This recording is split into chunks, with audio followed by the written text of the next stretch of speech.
Assalamualaikum warahmatullahi wabarakatuh. Baik, untuk hari ini kita akan melakukan perkuliahan terkait dengan ronde keperawatan dan sentralisasi obat.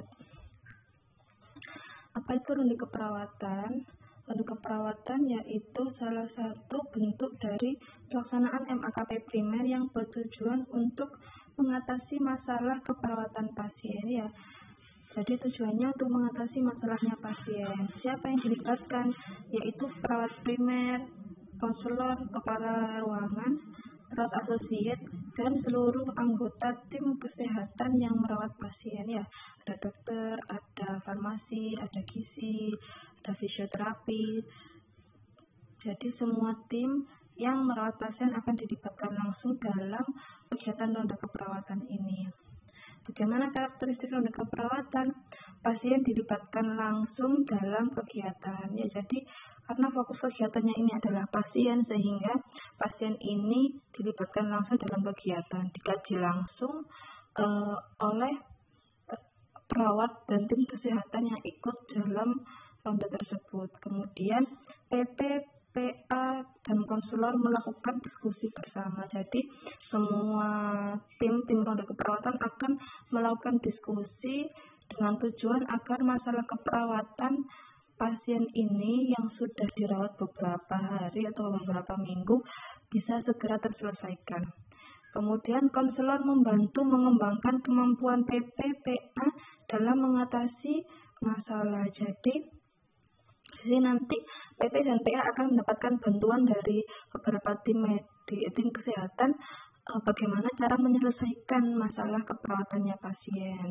Entah itu dilihat dari sisi ahli gizi, dilihat dari sisi farmasi, dilihat dari sisi fisioterapi, ataupun dari gizi ya. Kemudian pasien-pasien apa saja yang dilakukan ronde keperawatan? Yang pertama yaitu pasien yang mempunyai masalah keperawatan yang belum teratasi meskipun sudah dilakukan tindakan keperawatan. Jadi pasien ini sudah dilakukan semua intervensi keperawatan, tetapi masalah keperawatannya belum teratasi. Bisa saja masalahnya itu tidak hilang-hilang selama sebulan atau beberapa minggu, sehingga nanti butuh kolaborasi dengan beberapa tim kesehatan yang lain untuk menyelesaikan masalah tersebut. Mungkin perawatnya kurang paham terkait dengan penyakit tersebut, dengan adanya diskusi bersama tadi bisa memecahkan masalah tersebut bersama.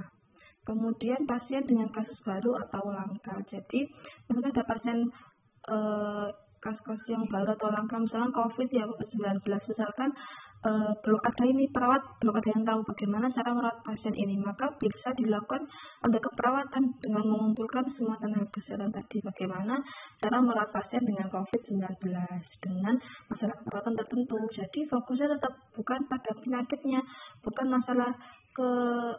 fokus pada penyakit COVID-19, tapi fokusnya ke masalah keperawatan yang diakibatkan oleh COVID-19, misalkan seperti itu ya, kasus baru atau kasus yang langka.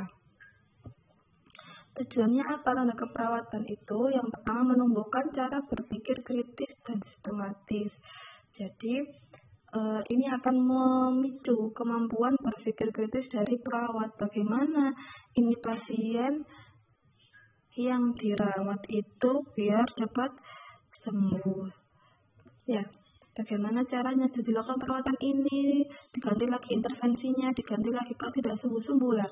Ini akan memicu kemampuan berpikir kritis dari perawat itu sendiri. Kemudian meningkatkan kemampuan validasi data pasien ya. Jangan-jangan perawatnya sudah melakukan yang terbaik, semua intervensi dilakukan dengan baik, tetapi validasi datanya kurang benar atau datanya ada yang kurang dikaji, sehingga akan memicu kemampuan perawat untuk menggali data yang lengkap dari pasien. Kemudian meningkatkan kemampuan menentukan diagnosis keperawatan. Jadi apalagi sekarang pakai SDKI ya, jangan-jangan nanti perawatnya ini sudah benar datanya, tapi masalahnya diambil kurang tepat. Misalkan yang diambil defisit nutrisi, harusnya masalahnya cuma mual saja gitu. Jangan-jangan perawatnya salah mengambil dia masuk ke perawatan. Nanti akan ketika ronde perawatan akan dijelaskan lagi, akan diluruskan kembali apa yang kurang benar perawatan pasien selama ini. Kemudian menumbuhkan pemikiran tentang tindakan keperawatan yang berorientasi pada masalah pasien. Jadi bagaimana tindakan-tindakan keperawatan ini fokus ke masalahnya, masalah utamanya pasien, tidak berlambiar, tidak berkembang ke masalah-masalah yang lainnya. Kemudian meningkatkan kemampuan modifikasi rencana asuhan keperawatan. Jadi dengan adanya kurang berhasilnya dalam merawat pasien, maka akan menstimulasi perawat itu untuk berpikir kembali bagaimana cara memodifikasi asuhan keperawatan. Kemudian meningkatkan kemampuan justifikasi dan meningkatkan kemampuan menilai hasil kerja. Jadi bagaimana hasil kerjanya, apakah sudah efektif, kalau belum efektif ditingkatkan lagi. Seperti itu, dengan cara nanti akan mendapatkan masukan dari tim yang lain. Selama ini perawat kurangnya di mana dalam merawat pasien, nanti akan mendapatkan feedback terkait dengan hasil kerja yang sekarang sudah dilakukan. Manfaatnya ronde keperawatan apa saja? Yaitu yang pertama, masalah pasien dapat teratasi ya. Ini adalah tujuan utamanya tadi ya, setelah dilakukan ronde, manfaatnya apa? Masalah pasien teratasi ya, kebutuhan pasien dapat terpenuhi. Kemudian terciptanya komunitas keperawatan yang profesional ya, tadi tujuannya agar perawatan semakin kritis. Dengan adanya ronde keperawatan diharapkan perawat itu akan semakin kritis. Dengan semakin kritisnya perawat, maka akan terbentuklah perawat-perawat yang profesional, yang lebih profesional menangani masalah-masalah pasien. Jadi ketika ada masalah serupa di masa yang akan datang, maka perawat akan bisa mengatasi masalah tersebut ya. Kemudian terjalinnya kerjasama antar tim kesehatan ya, ada interprofesional ya. Jadi akan tercipta kerjasama yang bagus antara tenaga kesehatan, tim kesehatan, karena biasanya dokter di situ sendiri, gizi di situ sendiri, farmasi di situ sendiri, kemudian fisioterapi tindakan sendiri. Ketika mereka dikumpulkan dalam satu forum, maka akan muncul sebuah solusi dari masalah tersebut, dan kita akan bisa melihat masalah dari berbagai sisi. Masalah dari sisi dokter seperti apa pasien ini, dari sisi fisioterapi seperti apa, dan lain-lain ya. Kemudian perawat dapat melaksanakan model asuhan keperawatan dengan benar dan tepat. Jadi dengan adanya ronde, maka perawat bisa mengevaluasi intervensi yang selama ini dilakukan dan akan mendapatkan solusi yang terbaru, yang lebih bagus, yang lebih benar ya, yang lebih tepat diaplikasikan ke pasien. Selanjutnya, apa sih yang perlu dipersiapkan sebelum melakukan ronde keperawatan? Tentunya adalah yang paling penting status atau dokumentasi keperawatan pasien. Jadi ini penting sekali. Jadi ketika dari awal pasien masuk sampai pasien dirawat atau H-1 dilakukan ronde keperawatan harus dikumpulkan ya. Perawat primer harus mengetahui bagaimana perjalanan penyakitnya pasien ini dari awal, naik turunnya kondisi pasien harus tahu semuanya. Karena apa? Nanti PP yang akan menjelaskan kondisi pasien itu secara keseluruhan dari awal hingga akhir. Sehingga nanti tim yang lain bisa paham, oh ternyata pasien ini seperti ini kondisinya, gitu ya. Kemudian materi yang disampaikan secara lisan. Jadi setelah ada dokumen, ada RM-nya, dokumentasi keperawatan, juga ada materi yang disampaikan. Jadi membuat materi. Jadi ada resumnya. Tidak mungkin kan kita memberikan data mentah ke tim kesehatan, kita membuat resumnya secara garis besar, kondisi pasiennya naik turun seperti ini, naik ketika seperti apa, turun seperti apa, sehingga nanti bisa terbaca, bisa dipahami oleh tim kesehatan yang lainnya. Biasanya bisa dalam bentuk PowerPoint atau makalah singkat seperti itu. Nah, berikut adalah alur ronde keperawatan. Yang pertama tahap pra ronde ya, PP menetapkan pasien. Tadi pasiennya seperti apa, yang masalah perawatannya belum teratasi ya. Kemudian masalah-masalah atau kasus yang baru. Kemudian persiapan pasien disiapkan apa? Inform consent-nya. Di inform consent bahwa pasien ini akan dilakukan under keperawatan ya, biar apa pasiennya masalahnya cepat teratasi. Kemudian hasil pengkajian atau validasi data. Jadi hasil pengkajian tadi dari awal pasien masuk dirawat inap sampai kurang lebih H-1 sebelum ronde keperawatan itu dilaksanakan. Kemudian tahap pelaksanaan dinner station ya. Jadi pada tahap pelaksanaan PP menyampaikan kondisi pasiennya dari awal sampai sekarang, bagaimana kondisinya, penyajian masalahnya, apa yang dilibatkan seperti apa, diagnos keperawatan tadi ya, karena masalahnya yang diatasi perawat adalah masalah keperawatan, sehingga ketika rantai keperawatan yang dititikberatkan adalah pada masalah keperawatan, bukan pada diagnosis kesehatan, diagnosis penyakitnya. Diagnosis keperawatannya seperti apa, kemudian data apa saja yang mendukung diagnosis keperawatan tersebut, apakah sudah cocok antara data dengan diagnosis yang diangkat, jangan-jangan diagnosisnya masih belum tepat dengan data yang seperti itu, nanti akan dikoreksi bersama ya. Kemudian bagaimana intervensi yang sudah dilakukan, jadi kemarin-kemarin kok sampai pasien ini belum sembuh itu, belum terselesaikan masalah keperawatannya, apa saja intervensi yang dilakukan oleh perawat, apakah ada yang kurang, seperti itu ya, apakah sudah dilakukan semua, tapi mungkin ada celah-celah yang belum terlaksana ya. Kemudian hambatannya seperti apa ketika melakukan intervensi, kira-kira ada nggak kesulitan yang dihadapi perawat? Kalau ada disampaikan ya. Kemudian tahap pelaksanaan di kamar pasien, setelah perawat menyajikan semua resum dari perawatan pasien, maka semua tim ronde menuju kamar pasien untuk melakukan validasi data. Jadi diharapkan semua konselor, semua tim kesehatan, baik perawat, PP, konselor, kemudian dokter, fisioterapi, farmasi, gizi, semua melakukan pengkajian langsung. Apa yang dilihat dicatat ya. Kemudian jangan lupa nanti PA-nya bisa melakukan pengkajian juga, misalkan mengukur TTV pasien bisa saja ya. Jadi semua tim yang terlibat diharuskan mengkaji, entah gizinya seperti apa, hari ini makannya habis atau tidak, kemudian dokternya tanya misalkan bagaimana keluarnya hari ini, seperti itu ya. Jadi data-data apa yang dibutuhkan oleh tim kesehatan tersebut untuk mengatasi masalahnya ya.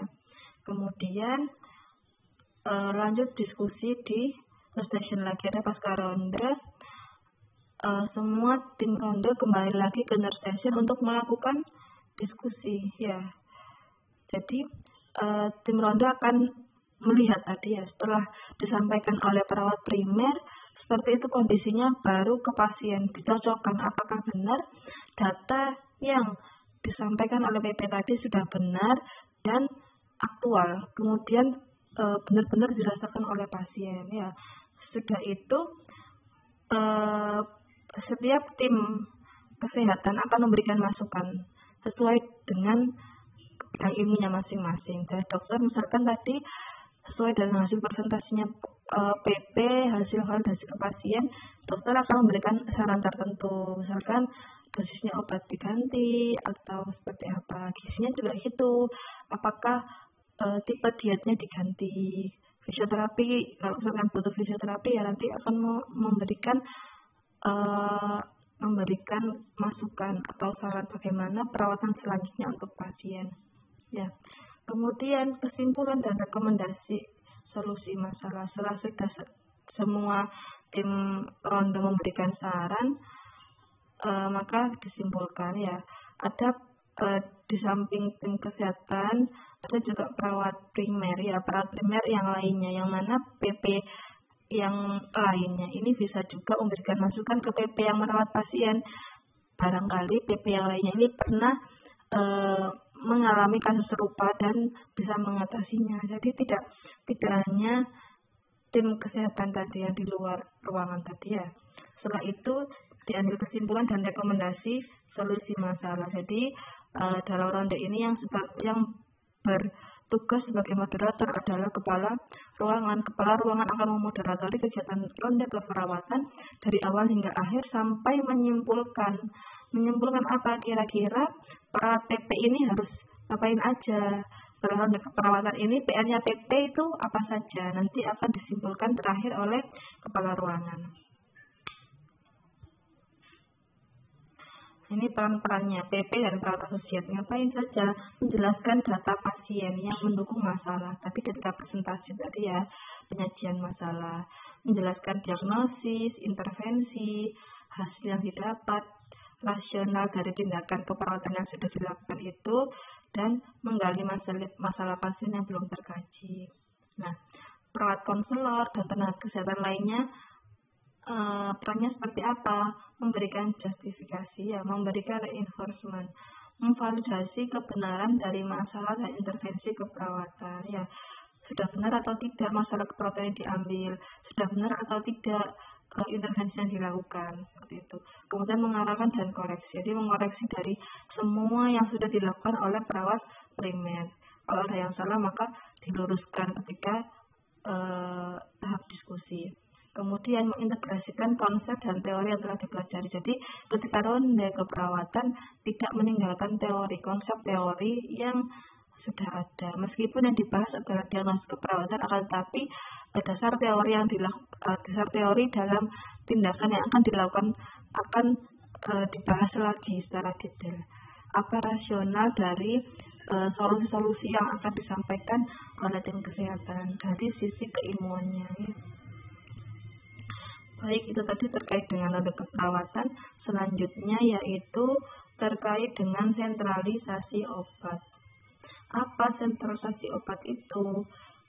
Yaitu pengelolaan obat di mana seluruh obat yang akan diberikan kepada pasien diserahkan pengelolaan sepenuhnya oleh perawat. Jadi perawat ini bertugas mengatur semua obat yang akan diberikan kepada pasien. Tujuannya apa? Menggunakan obat secara bijaksana ya, dan menghindari pemborosan ya, sehingga kebutuhan asal keperawatan pasien dapat terpenuhi. Tujuannya apa?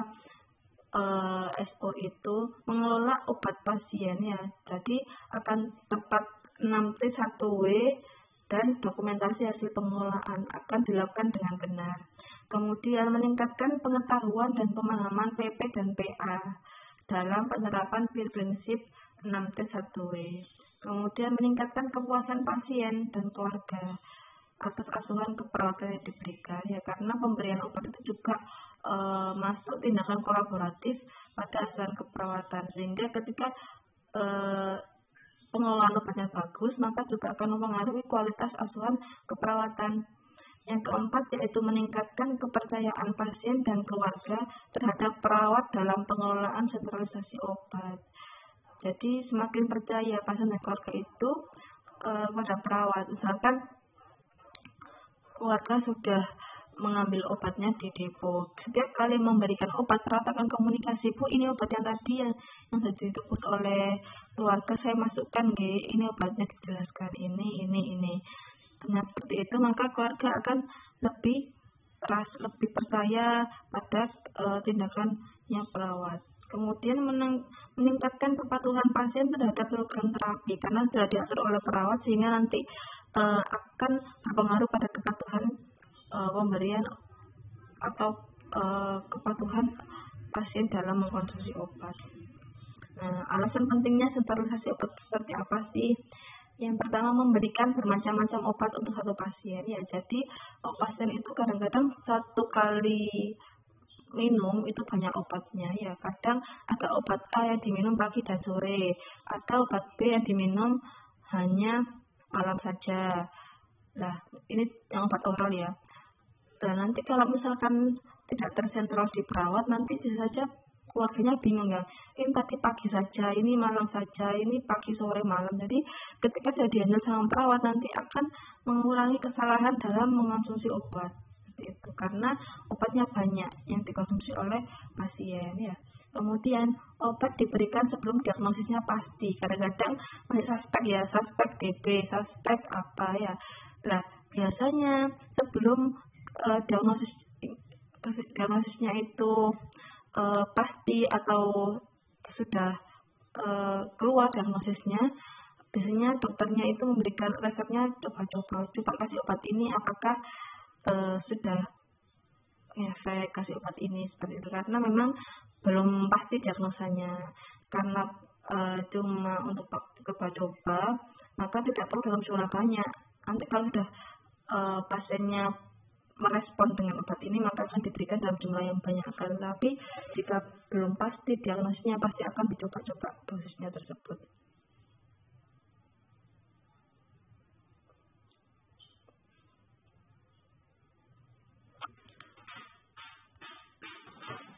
Kemudian menggunakan dosis yang lebih besar daripada yang diperlukan, ya.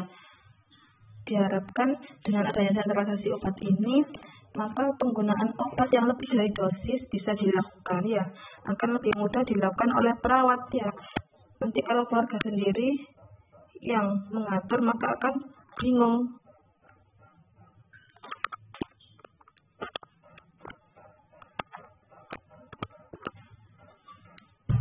Kemudian meminimalkan kejadian lupa minum obat. Jadi karena perawat yang mengatur, nanti tiap pagi, sore, malam akan diberikan obatnya. Jadi tidak akan mengurangi keluarga yang lupa minum obat. Kemudian memesankan obat lebih dari yang dibutuhkan. Jadi barangkali pasien ini resiko ekstra, misalkan dia panasnya terus-terusan, terus perawatnya bisa minta ekstra antara ini, ya nanti perawat yang mengelola. Nanti kalau lebih bagaimana, akan dikembalikan ke farmasi, seperti itu. Kemudian penyimpanan obat akan lebih efektif. Misalkan ada obat-obat yang butuh di kulkas, kan tidak semua pasien VIP, ya. Ada pasien yang kelas 3, kelas 2 yang mana tidak ada fasilitas untuk kulkas, sehingga ketika obatnya disentralkan di perawat, maka perawat bisa menyimpan sesuai dengan aturan penyimpanan obat tersebut. Kemudian mengeluarkan obat dari tempat penyimpanan terlalu banyak pada suatu waktu sehingga dipakai berlebihan. Nah, bagaimana teknik pengelolaan obat dan penerimaan obat? Yang pertama adalah dokter memberikan resep, ya. Resepnya dikasihkan ke perawat. Nanti perawat akan memberikan resep tersebut kepada keluarganya. Nanti keluarga akan menebus obat di depo farmasi, ya. Kemudian obatnya dikasihkan ke perawat lagi, seperti itu, ya. Nah, jangan lupa setelah obatnya itu diberikan ke perawat, maka keluarga harus tanda tangan pada lembar serah terima obat, ya. Ini adalah bukti bahwa keluarga sudah menyerahkan obat. Obatnya apa saja nanti di list. Keluarga ini menyerahkan antara I-nya 3x1, misalkan RL-nya 2, kemudian ondan sentralnya yang 8 mg 3. Jadi harus di list semua, harus ditulis dan tanda tangan keluarga dan perawat. Buat apa? Buat bukti bahwa sebenarnya keluarga sudah menyerahkan obat sekian dan perawat juga sudah menerima obat yang sudah diberikan tadi, ya. Nah, bagaimana jika pasiennya pulang? Maka perawat menjelaskan 5T, ya, pada pasien dan ditulis dalam kartu kontrol. Jika pasien dirawat inap, maka obat yang setelah diserahkan keluarga disimpan perawat dalam kotak obat. Seperti itu, ya. Kemudian bagaimana dengan pembagian obat? Jadi obat yang sudah disimpan oleh perawat akan dijadwal di lembar pemberian obat, ya. Mungkin setiap rumah sakit sudah punya format tersendiri dalam pemberian obat, ya. Kemudian jangan lupa ketika memberikan obat ke pasien, perawat harus memantau efek samping obat, ya. Jangan sampai pasien itu alergi tapi perawatnya tidak tahu, ya. Dipantau obat-obat, apakah pasien ini mempunyai respon alergi pada obat tersebut. Jangan lupa setelah memberikan obat dokumentasi, ya. Nah, biasanya apoteker akan mengecek ya kesediaan obatnya, biasanya seperti itu. Ini tergantung kebijakan rumah sakit sebenarnya. Apakah farmasi itu ada farmasi klinis yang di ruangan atau ada petugas farmasi yang ditugaskan di ruangan. Biasanya kalau ada, maka mereka yang akan mengecek ketersediaan obatnya pasien. Nah, bagaimana jika ada penambahan obat baru? Ya, perubahan pemberian pengobatan akan dimasukkan dalam buku masuk obat dan sekaligus dilakukan perubahan dalam kartu sediaan obat. Jadi dimasukkan di lembar pemberian obat tadi ini ya. Nah, silakan saya contoh dari lembar penerimaan obat. Kalau diganti ya ditulis, ditambahkan di bawahnya itu ya.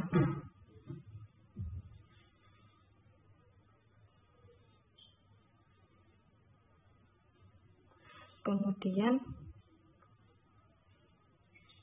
pada pemberian obat yang bersifat tidak rutin suatu saja, maka dokumentasi hanya dilakukan pada buku masuk obat dan selanjutnya diinformasikan kepada keluarga dengan kartu khusus obat.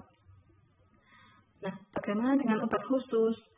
Obat dengan harga cukup mahal, alur pemberian yang cukup sulit, efek samping yang cukup besar, atau hanya diberikan dalam waktu tertentu atas waktu saja ya. Jadi obat khusus itu obat yang mahal ya, yang mahal, kemudian alurnya pemberian cukup sulit dan diberikannya sewaktu saja, tidak kontinu, tidak terus menerus. Nah, obat khusus ini diberikan oleh perawat primer ya, dengan menggunakan kartu khusus obat. Kemudian nama obat, penggunaan obat, waktu pemberian, efek samping, penanggung jawab pemberian, dan wadah obat sebaiknya diserahkan dan ditunjukkan kepada keluarga. Ya, jadi kartu khususnya tadi itu diberikan ke keluarga untuk apa? Sebagai bukti bahwa obat yang sudah ditebus dengan harga mahal tadi itu sudah diberikan. Ya, usahakan terdapat saksi dari keluarga saat pemberian obat. Ada saksinya. Kenapa? Karena ini rawan dituntut. Karena mereka sudah menebus obat dengan harga mahal. Mungkin mereka khawatir ya, jangan-jangan nggak dimasukkan oleh perawatnya. Makanya harus ada saksinya. Harus diserahkan tadi ke keluarga terkait dengan nama, kegunaan obat, waktu pemberian, efek samping, dan penanggung jawab pemberian. Seperti itu. Kemudian ini persediaan obat ya. Ada menyimpan persediaan obat, periksa jenis obat, jumlah obat, serta menulis etiket dan alamat pasien.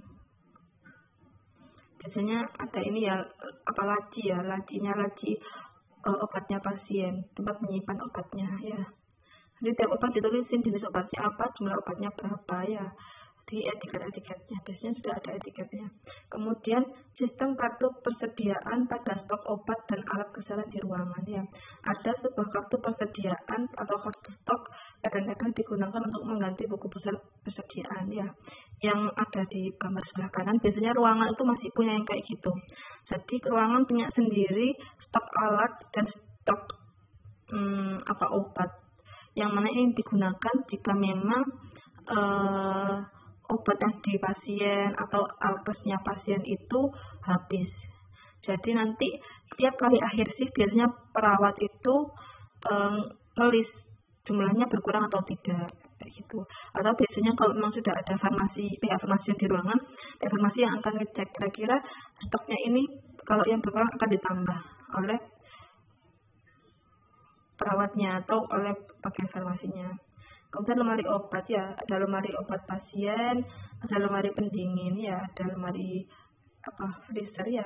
Kemudian lemari obat khusus ya, obat untuk apa? Obat lasa ya, look alike, sound alike, atau obat dengan elektrolit tinggi dan obat dengan sejenis narkotika ya. Biasanya ini dikunci ya.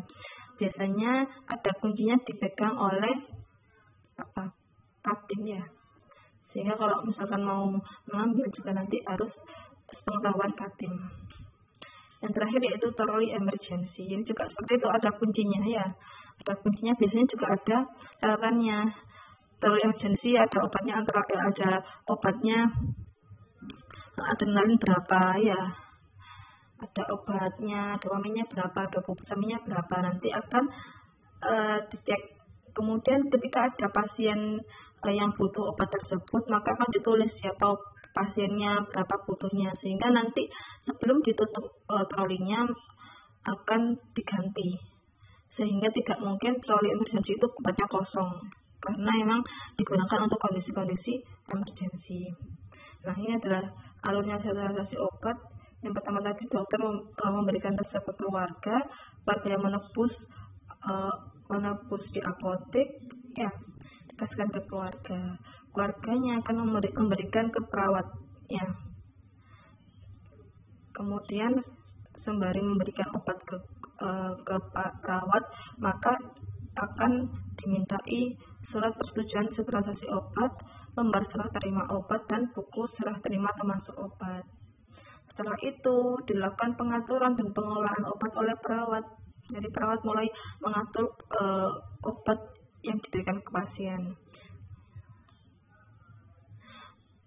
Peran perawat primer dan perawat asosiatnya menjelaskan tujuan dilaksanakannya sterilisasi obat. Jadi dijelaskan kenapa kok harus pakai sterilisasi obat. Kemudian menjelaskan manfaat dilaksanakannya sterilisasi obat. Jelaskan juga biar mereka paham, ya, kenapa kok harus diberikan pada perawat. Kemudian memfasilitasi surat persetujuan pengelolaan dan pencatatan obat, melakukan pencatatan dan kontrol terhadap pemakaian obat selama pasien dirawat. Jadi jangan sampai ketika waktu yang memberikan obatnya nggak ada. Nah, perawat PA atau PP itu yang mengontrol ada persediaan obatnya. Melakukan tindakan kolaboratif dalam pelaksanaan program terapi. Nah, instrumennya SO apa saja? Inform consent, ya, format kontrol atau pemakaian obat, bukunya, buku serah terima obat antara keluarga dan perawat, kemudian lemari obat dan kontrak sterilisasi obat, dan leaflet, ya. Nah, ini adalah pemberian obat dari petugas farmasi ke perawat, ya, ada one day dose dispensing dan unit dose dispensing, ya. Apa tuh ODD? ODD itu merupakan pendistribusian perbekalan farmasi di mana pasien mendapat obat untuk sehari pakai, ya. Jadi kebutuhan obat pasien selama sehari itu akan dikasihkan sekali. Ini adalah kebutuhan obat pasien dalam sehari. Nanti yang pagi, sore, malam adalah dikontrol oleh perawat, ya, perawat yang akan memberikan.